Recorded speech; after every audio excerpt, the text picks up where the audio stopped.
Dear students and dear friends, बहुत बहुत स्वागत है अपने चैनल SBM अकेडमी में।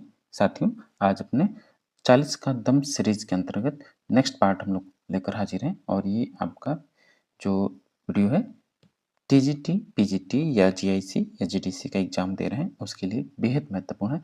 अति महत्वपूर्ण 40 प्रश्नों का ये संग्रह है जो कि आपके एग्जाम में बार बार पूछे जाने वाले प्रश्न हैं। एकदम आपके बेसिक क्वेश्चंस बेहद महत्वपूर्ण हैं, मोस्ट रिपीटेड क्वेश्चंस का है, ये सब शामिल है। और ज़्यादा से ज़्यादा आपका 15 मिनट में इन 40 प्रश्नों को आपको रिकॉल करना है, रिवाइज करना है। तो चलिए शुरू करते हैं बिना देर किए।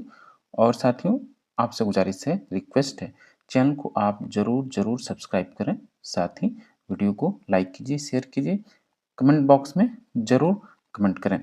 यदि कोई डाउट हो तो आप ये व्हाट्सएप नंबर है, इस पे व्हाट्सएप भी कर सकते हैं या आप टेलीग्राम चैनल से भी ज्वाइन हो सकते हैं जहाँ तमाम PDF फ्री में अवेलेबल है। चलिए शुरू करते हैं। पहला क्वेश्चन आज का इस सीरीज का, भारत के मुख्य चुनाव आयुक्त की अवधि कितनी है? बेहद महत्वपूर्ण क्वेश्चन, लोग इसमें कंफ्यूज हो जाते हैं। तो 5 वर्ष, 6 वर्ष या 65 वर्ष की आयु जो भी पहले हो, 5 वर्ष या 65 वर्ष की आयु जो भी पहले हो, 6 वर्ष या 70 वर्ष की आयु जो भी पहले हो। मुख्य निर्वाचन आयुक्त जो कि आपका चुनाव आयोग से संबंधित जो आपका आर्टिकल है 324 से लेकर 329 तक। और इसमें याद रखिएगा कि 3 सदस्यीय निकाय है ये, जिसमें एक मुख्य निर्वाचन आयोग और जो 2 अन्य चुनाव आयुक्त होते हैं।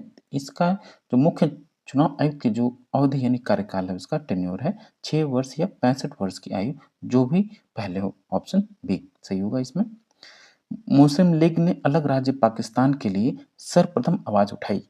मुस्लिम लीग अलग पाकिस्तान निर्माण के लिए सबसे पहली बार उसने कब आवाज उठाई थी, कब कहा था उसने? 1916, 1939, 1940 या 1941? तो याद रखिएगा ये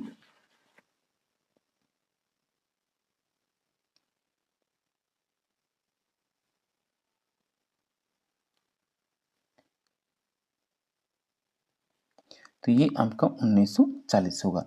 23 मार्च 1940, 23 मार्च 1940 को। और ये आपका लाहौर अधिवेशन था। और आपको पता ही है कि मुस्लिम लीग की स्थापना 1900 हो गई 30 दिसंबर 1906 को ढाका बांग्लादेश में की गई थी। ठीक, और इसका मुख्यालय भी बता सकते हैं चूंकि लखनऊ में था। नेक्स्ट क्वेश्चन है क्वेश्चन नंबर 3 कि लोक लेखा समिति, देखिए मैच करना है संसदीय समिति और लोक लेखा, उसमें सदस्यों की संख्या को मैच करना है आपको। तो आपको पता ही कि लोक लेखा समिति ने पब्लिक अकाउंट कमेटी में 22 सदस्य होते हैं, 15 और 7 का अनुपात है। प्राक्कलन समिति जो है 30 सदस्य होते हैं इसमें। और विभाग से संबंधित स्थायी स्थायी संसदीय समिति जो है इसमें आपके 45 सदस्य होंगे। लोकसभा की व्यवस्था समिति 15 सदस्य होते हैं इसमें। अगला प्रश्न देखिए क्वेश्चन नंबर 4 कि भारत की आकस्मिक निधि को किसके अधिकार के अंतर्गत रखा गया है? जो आकस्मिक निधि है भारत में किसके अधिकार के अंतर्गत रखा गया? ये आपका जब अनुच्छेद 267 पढ़ेंगे, 266, 67 और 68 जरूर पढ़ना चाहिए आप लोगों को। तो वित्त मंत्री, राष्ट्रपति, प्रधानमंत्री या वाणिज्य मंत्री। तो आकस्मिक निधि को राष्ट्रपति के अधिकार के अंतर्गत रखा गया है। ठीक, और कब होता है कि इसके अनुसार अप्रत्याशित व्यय को पूरा करने के लिए संसद भारत की आकस्मिक निधि स्थापित कर सकती है। और यह निधि भारत की आकस्मिक निधि अधिनियम 1950 द्वारा स्थापित किया गया था जो कि राष्ट्रपति के अधीन है। ये मूलतः संविधान में नहीं है। नेक्स्ट क्वेश्चन है क्वेश्चन नंबर निम्नलिखित में से कौन सा एक निकाय संविधानेतर है? संविधानेतर निकाय कौन सा है? Question number 5। वित्त आयोग, अंतर्राज्यीय परिषदीय आयोग या अनुसूचित जाति एवं जनजाति आयोग? तो आपको पता है इसमें से जो संविधानेतर, जैसे संविधान में इसकी व्याख्या नहीं की गई है, संवैधानिक संस्था नहीं, वो है आपका प्लानिंग कमीशन या योजना आयोग। 15 मार्च 1950 को इसको केंद्रीय मंत्रिमंडल के एक संकल्प द्वारा इसकी स्थापना की गई थी। क्वेश्चन नंबर 6 है कि राज्य के नीति निर्देशक तत्व ऐसा चेक है जिसका भुगतान बैंक की इच्छा पर निर्भर है। यह कथन किसका है? केटी शाह, सुभाष कश्यप, डीडी बसु या sir Ivor Jennings? Question number 6 का राइट आंसर ए होगा। प्रोफेसर के टी साहब के द्वारा। ठीक, ऑप्शन ए। नेक्स्ट है कि भारतीय संविधान इनमें से किसका सर्वाधिक ऋणी है? यानी सबसे ज़्यादा अपने संवैधानिक उपबंधों कहाँ से ग्रहण किया है? भारतीय संविधान को सबसे ज़्यादा कहाँ से, कि मतलब कि उसके उपबंध हुए, चाहे उसके तमाम अनुच्छेदों को अधिकतर संविधान कहाँ से ग्रहण किया गया है? स्विट्जरलैंड, संयुक्त राज्य अमेरिका, भारत शासन अधिनियम 1935 या कनाडा का संविधान। तो भारतीय संविधान सर्वाधिक ऋणी है भारत शासन अधिनियम 1935, ऑप्शन सी।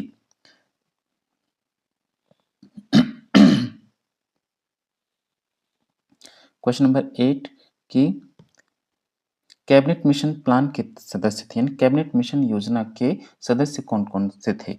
तो कैबिनेट मिशन प्लान के अंतर्गत कौन कौन से लोग थे? तो आपको पता है कि 3 सदस्य था ये कैबिनेट मिशन 1946 में, जिसमें Lord Pethick Lawrence, sir Stafford Cripps और एवी अलेक्जेंडर शामिल थे इसमें। ऑप्शन ए होगा, स्टेफर्ड क्रिप्स होंगे, एवी अलेक्जेंडर और पैथिक लॉरेंस, ऑप्शन ए सही होगा। और इसका जो क्या काम था कि संविधान सभा के निर्माण सहित कई महत्वपूर्ण निर्णयों में इस समिति ने अपने राय दिए। संविधान सभा की प्रारूप समिति का अध्यक्ष कौन था? तो ड्राफ्टिंग कमेटी के जो चेयरमैन थे, आपको बेहद बेहद महत्वपूर्ण और मोस्ट रिपीटेड क्वेश्चन है, कॉमन क्वेश्चन, एकदम बेसिक क्वेश्चन है, बार बार पूछा ही जाता है। तो ड्राफ्टिंग कमेटी यानी प्रारूप समिति के अध्यक्ष डॉक्टर भीमराव अंबेडकर यानी डॉक्टर बी आर अंबेडकर। इसमें अन्य 6 और अन्य सदस्य थे, यानी 7 सदस्य थे, जिसमें आयंगर साहब, ए के अय्यर, के एम मुंशी और सैयद मोहम्मद सादुल्ला, माधवराव और टी कृष्णचारी थे। क्वेश्चन नंबर 10 देखिए, इंडिया विंस फ्रीडम के लेखक कौन हैं? बेहद बेहद महत्वपूर्ण। इंडिया विंस फ्रीडम के लेखक कौन थे? जवाहरलाल नेहरू, अबुल कलाम आजाद, जयप्रकाश नारायण या महात्मा गांधी? बेहद महत्वपूर्ण क्वेश्चन है, आपसे कई बार पूछा जा चुका है। तो इंडिया विंस फ्रीडम के लेखक कौन हुए? ये हुए अबुल कलाम आजाद, जो कि 1959 में प्रकाशित हुई थी। क्वेश्चन नंबर 11, 1936 में इंडिपेंडेंट लेबर पार्टी के संस्थापक कौन थे? इंडिपेंडेंट लेबर पार्टी के संस्थापक कौन थे 1936 में? Jawaharlal Nehru, M N Roy, B R Ambedkar या एम के गांधी?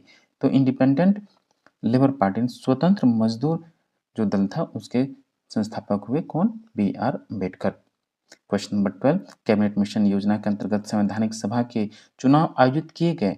कैबिनेट मिशन ने संविधान सभा के गठन की बात की और संविधान सभा के सदस्यों के चुनाव के लिए चुनाव कब हुआ, ये पूछा गया आपसे। जुलाई 1946, दिसंबर 1946, जनवरी 1947 या अगस्त 1947? तो जुलाई और अगस्त महीने में 1946 में संविधान सभा के लिए चुनाव का आयोजन किया गया। ठीक, तो इसमें उस समय आपके कुल 389 सदस्य होने थे। तो मैं बता दूं आपको, ये जरूर नोट कर लीजिए, याद कर लीजिए। 292 भारतीय प्रांतों से थे और 93 आपके देशी रियासतों से थे और 4 कितने कहाँ से थे? कमिश्नरी प्रांतों से थे। 4 चीफ कमिश्नरी प्रांतों से थे। तो 4 3 7 2 9 9 9 18 1 19 2 1 3, तो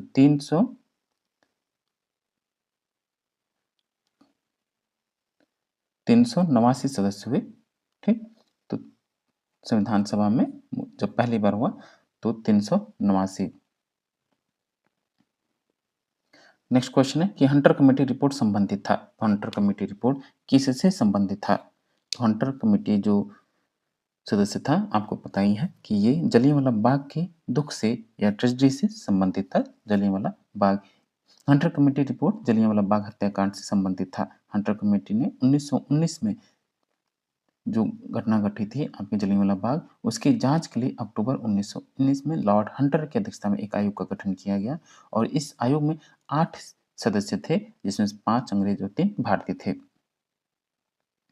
क्वेश्चन नंबर 14 कि नेहरू समर्थक थे किसके? नेहरू किसके समर्थक थे? पूंजीवाद के, साम्यवाद के, लोकतांत्रिक समाजवाद या अराजकतावाद के? तो नेहरू आपके किसके समर्थक थे? तो लोकतांत्रिक समाजवाद के समर्थक थे। क्वेश्चन नंबर 15 कि भारत सामाजिक आंदोलन और उनकी श्रेणी के त्रुटिपूर्ण युग्म को पहचानिए।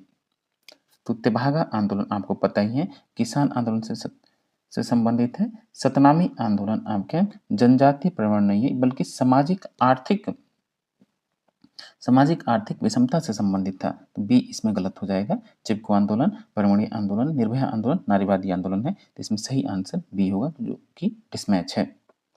नेक्स्ट है क्वेश्चन नंबर 16 कि निम्नलिखित में से किसने यह कहा कि जो लोग यह कहते हैं कि धर्म का राजनीति से कोई लेना देना नहीं है, वे धर्म का अर्थ नहीं जानते? अरविंद घोष, एम के गांधी, सुभाष चंद्र बोस या एम एन रॉय? ये महात्मा गांधी का कहना था। क्वेश्चन नंबर 17 कौटिल्य के मंडल सिद्धांत में मंडल निर्माण करने वाले राज्यों की संख्या कितनी है?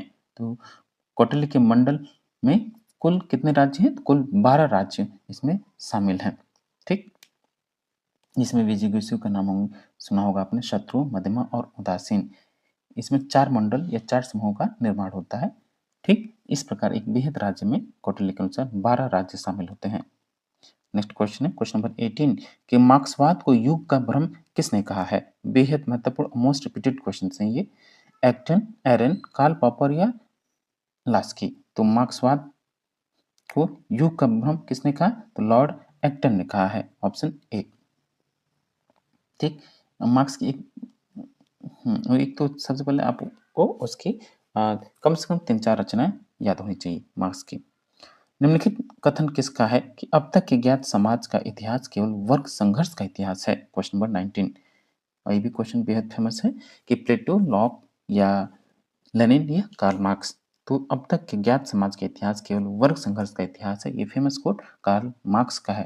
क्वेश्चन नंबर 19 का डी राइट आंसर होगा। क्वेश्चन नंबर 20 देखिए, किस एक विचारक की मान्यता थी कि राज्य एक उत्पीड़न का यंत्र है? राज्य एक उत्पीड़न के यंत्र है। Hegel, Karl Marx, Herbert Spencer या टी.एच. ग्रीन? ये क्वेश्चन भी अपने आप में बेहद बेहद महत्वपूर्ण है, कई बार पूछा जा चुका है।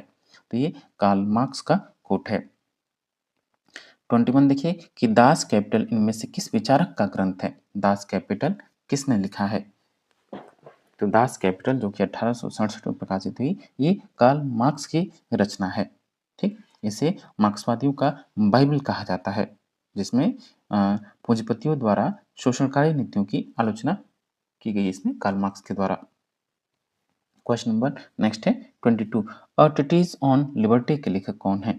अ ट्रीटीज ऑन लिबर्टी, देखिए टू ट्रीटीज ऑन लिबर्टी है ये, टू ट्रीटीज ऑन लिबर्टी या अ ट्रीटीज ऑन लिबर्टी उसका निबंध। तो ऑन लिबर्टी जो है ये जेस मिल की रचना है।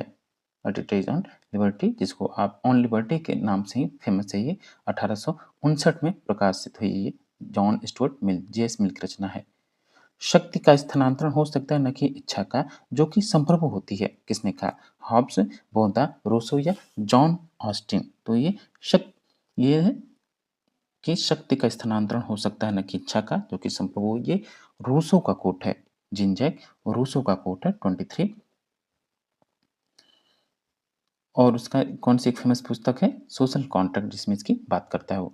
सहिष्णुता पर 4 पत्र, 4 लेटर्स ऑन टॉलरेशन, किसकी रचना है? हॉब्स, लॉक, मॉन्टेस्क्यू या रूसो? तो 4 लेटर्स ऑन टॉलरेशन ये जॉन लॉक की रचना है, जो कि 1692 में प्रकाशित हुई।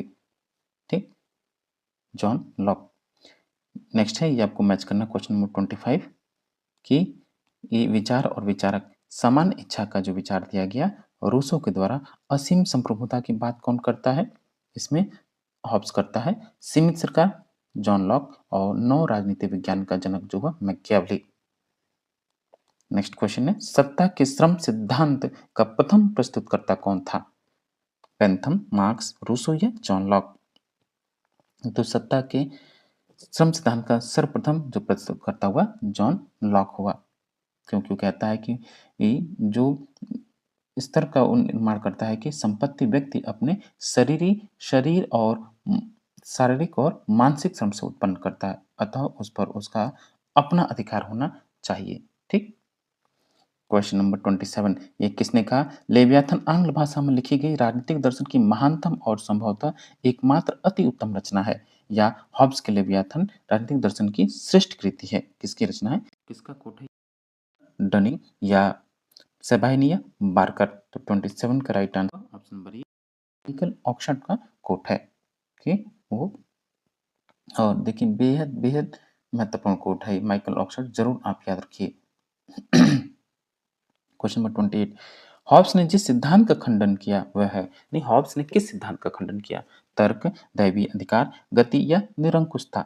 तो देखिए, हॉब्स ने राज्य की उत्पत्ति के दैवी अधिकार या दैवी सिद्धांत का खंडन किया, उसने विरोध किया। इस वजह से सामाजिक समझौते का सिद्धांत का प्रतिपादन करता है। Option B.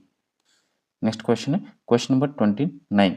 साथियों, आपसे एक बार फिर से मैं गुजारिश करना चाहूँगा, यदि अब तक आपने चैनल को सब्सक्राइब नहीं किया तो सबसे पहले आप चैनल को सब्सक्राइब कीजिए और साथ ही बेल आइकन को प्रेस कर लीजिए। और साथियों, अगर आप टीजीटी, पीजीटी या आप जीआईसी की तैयारी कर रहे हैं, चाहे आप यूपी के स्टूडेंट हो, चाहे आप बीपीएससी टीआरई 4 की तैयारी कर रहे हो, देखिए, यूपी में इस बार तो 2026 में मतलब कि दिसंबर तक आपका भर्ती, दिसंबर जनवरी तक भर्ती करके ज्वाइनिंग भी कराना है। तो ये 2026 आपके लिए मतलब कि एकदम सुनहरा अवसर लाने वाला है। और साथ ही बिहार में तो वहीं थोड़ा सा मेहनत कीजिए, ज़्यादा नहीं, और लेकिन रोज़ उसमें कंटिन्यूटी बरकरार रखिए, निरंतरता, सततता उसमें लाए रखिए। हो सकता है कि आपका प्री मेंस 2 पेपर हो सके, या ये भी हो सकता है कि देखिए अभी क्लियर नहीं है, शासनादेश कोई जारी नहीं हुआ है, खासकर बीपीएससी के लिए, लेकिन संभवतः उसमें प्री मेंस हो, रिटन हो। और यूपी में कि आपका हो सकता है कि टीजीटी, पीजीटी में जीएस भी शामिल हो सकता है ये भी कि नेगेटिव मार्क्स भी शामिल हो। तो आइए देखिए क्वेश्चन नंबर 29। निम्न में से कौन सी कृति मार्क्स एवं एंजल्स की है? कार्ल मार्क्स और फ्रेडरिक एंजल की संयुक्त रचना कौन सी है? 29 तो ये होगा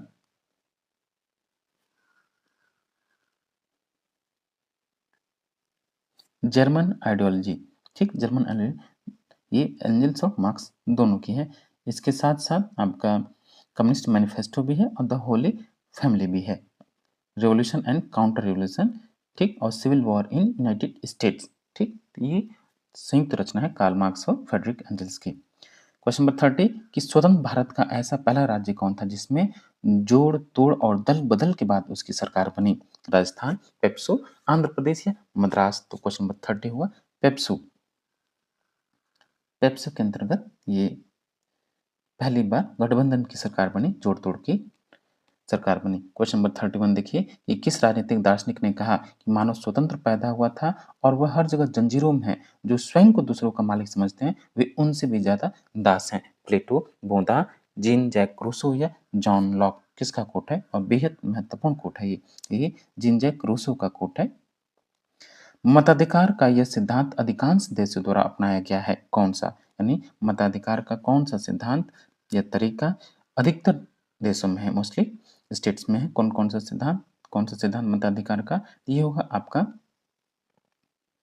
आयु आधारित। भारत में जैसे कि 18 वर्ष है, जापान में 25 वर्ष है, और आपका अ, ब्रिटेन, अमेरिका और भारत में 18 वर्ष है। ठीक, जर्मनी में 20 वर्ष, जापान में 25 वर्ष। तो आयु के आधार पर अधिकांश देशों में मताधिकार का सिद्धांत लागू किया गया है। क्वेश्चन नंबर 33 देखिए, निम्न में कौन सा नौ उदारवाद से संबंधित विचारक है? नौ उदारवाद से संबंधित कौन है? F A Hayek, Milton Friedman, Robert Nozick या उपयुक्त सभी? तो याद रखिएगा, नौ उदारवादी विचारक हेयक, फ्रीडमैन और नॉजिक तीनों ही हैं, तो डी होगा उपयुक्त सभी। क्वेश्चन नंबर 34 की वेल्थ ऑफ नेशन किसकी रचना है? बेहद महत्वपूर्ण, ये पॉलिटिकल इकोनॉमी के तहत पूछा जाता है आपसे बस। स्पेंसर, एडम स्मिथ, रिकार्डो या लास्की? तो वेल्थ ऑफ नेशन जो है ये रचना है आपकी एडम स्मिथ की रचना है, जो कि 1776 में प्रकाशित हुई।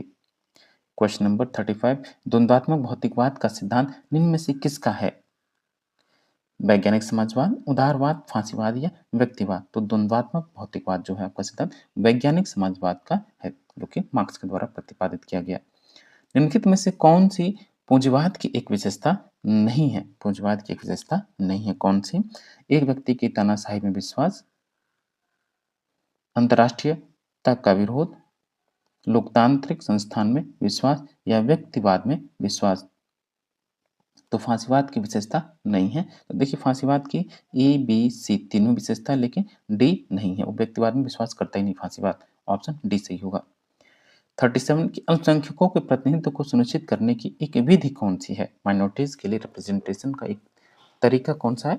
संचयी मत प्रणाली, व्यस्त मताधिकार, व्यवसायिक प्रतिनिधित्व या सूची प्रणाली? ये होगा इसमें लिस्ट सिस्टम, सूची प्रणाली। इसके अलावा अनुपातिक प्रतिनिधित्व प्रणाली भी है, एकल मत व्यवस्था भी होती है और सीमित मत व्यवस्था। मनोनयन आदि भी कह सकते हैं आप इसको। नेक्स्ट है क्वेश्चन नंबर 38 कि लोकतंत्र में बहुमत की तानाशाही की अवधारणा किसने अग्रसारित की? ग्रीन, मिल, थॉमस मैन या डी टॉकविले? तो ये होंगे जेएस मिल। अधिनायक तंत्र में निम्न में से किसका विलोम है? अधिनायक तंत्र निम्न में से किसका विलोम है? लोकतंत्र, आदर्शवाद, साम्यवाद या व्यवहारवाद? तो ये होगा लोकतंत्र। और लास्ट क्वेश्चन है क्वेश्चन नंबर 40 कि लोकतंत्र जनता का जनता के लिए जनता द्वारा शासन है। लोकतंत्र की परिभाषा किस विद्वान की है? तो हम बचपन से पढ़ते आ रहे हैं, अब्राहम लिंकन की है। तो साथियों ये था आपका 40 का दम सीरीज का अगला वीडियो सीरीज। तो आप इसको देखिए बतौर प्रैक्टिस के रूप में या रिवीजन के रूप में आप इसको देखिए। मिलते हैं आपसे नेक्स्ट वीडियो में। Thank you for watching.